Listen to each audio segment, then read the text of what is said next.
de negros de la Magdalena. El pueblo de la Magdalena fue una reducción de indios, o un pueblo de indios. Su primer cacique, don Gonzalo Tablichusco, además del mando sobre los indígenas del pueblo, tenía para su servicio personal a dos esclavos negros, Francisco y Francisquilla.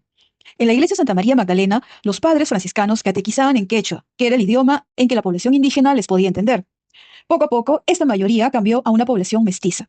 Y pese a que la legislación de pueblos de indios impedía el asentamiento de españoles, aparecieron uno que otro que compraron los fundos o haciendas colindantes en la Magdalena. Y para hacerlas funcionar necesitaban mano de obra esclava o de negros libertos. Paulatinamente, esos afrodescendientes fueron asentándose en el pueblo, y como un medio de incentivar su religiosidad, el párroco colocó al santo negro San Benito de Palermo en el altar mayor de la iglesia. El racismo es una de las ideologías o preconcepciones que más ha afectado la interacción social y cultural en el Perú.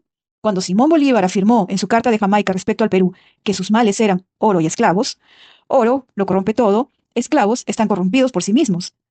No dejaba de ser una observación no tan feliz, porque resulta que el ejército libertador estuvo compuesto por gran porcentaje de esclavos y negros emancipados. Así lo ratifican los historiadores Jesús Cosamalón y Maribela Relucea en su libro La presencia afrodescendiente en el Perú, publicado por el Ministerio de Cultura el año 2015. Los autores afirman que la mitad del ejército libertador comandado por el general José de San Martín y 2/3 de la Armada Libertadora dirigida por el inglés Lord Cochrane estuvo compuesta por negros y mulatos, la mayoría de ellos esclavos que se unieron a la brega con la promesa de su libertad. De hecho, los batallones número 7, Libertos de Cuyo, y número 8, Libertos de Mendoza, con 1.461 hombres en total, fueron integrados por mulatos y negros argentinos.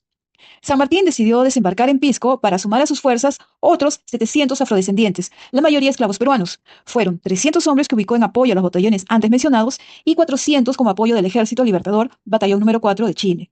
De igual forma, las fuerzas bolivarianas estuvieron integradas por mulatos y negros esclavos y ex-esclavos, cuya presencia fue uno de los causantes del retiro de las tropas españoles de Lima hacia el interior del Perú, pero los mantuvo con una presencia terrorífica para los sectores acomodados de Lima.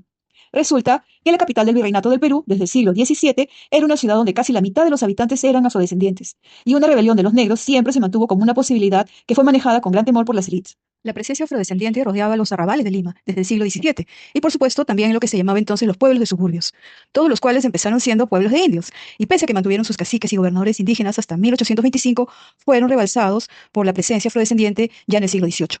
Según el censo de 1791, hecho por el cura Rubén Celis, por orden del arzobispo de Lima, encontró 514 habitantes en el pueblo de la Magdalena, de los cuales 401 eran negros, es decir, 4/5 de la población. Algo similar ocurría en el pueblo de Miraflores, donde de 599 habitantes censados, 351 eran negros, es decir, 2/3 de la población censada.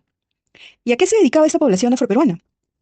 A las labores del campo, a diferentes servicios en favor de sus amos, los que eran esclavos, y los manumitidos, a oficios de aguadores, cocineros, obreros en los obrajes, vendedores y diversas actividades menores. Hay que considerar que el pueblo de la Magdalena estaba a solo 5 leguas de la ciudad amurallada de Lima, distancia que se podía cubrir a pie o a caballo. De manera que saliendo temprano se podía trabajar en Lima y volver para descansar en el pueblo. Para todos aquellos pueblolibrenses que buscan su identidad en el pasado de Pueblo Libre, es de rigor que consideren un pasado donde tuvo gran peso la condición afroperuana, pues son raíces profundas las que nos unen con África.